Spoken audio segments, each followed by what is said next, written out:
Mabingwa watetezi wa Ligi Kuu Tanzania Bara Yanga wameonyesha ubora wao kwa kuibuka na ushindi mnono mabao 3-0 dhidi ya Tanzania Prison katika mchezo uliopigwa kwenye uwanja wa KMC Complex Mwenge jijini Dar es Salaam.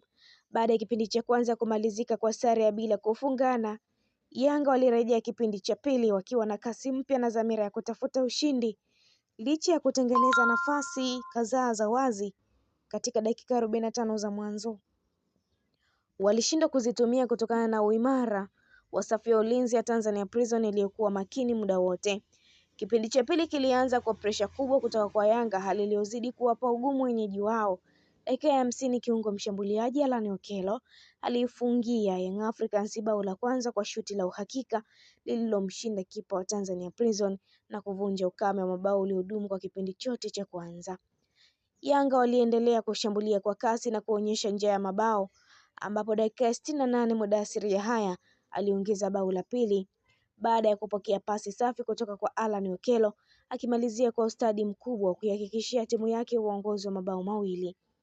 Pacome Zouzoua alihitimisha karamu ya mabao dakika ya 86 kwa kufunga bao la tatu lililozima kabisa matumaini ya Tanzania Prison kurejea mchezoni. Bao hilo lilithibitisha ubora wa Young Africans katika kumalizia mashambulizi yao.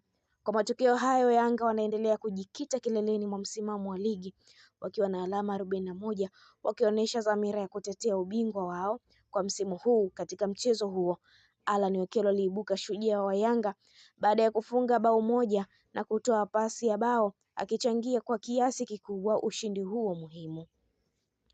Na hii ni Malkia wa Soka, endelea kusalia nasi, usisahau kulike, kushare, kucomment pamoja na kusubscribe channel yetu. Endelee kufurahia taarifa zetu mbalimbali za kimichezo kutoka ndani na nje ya mipaka ya Tanzania.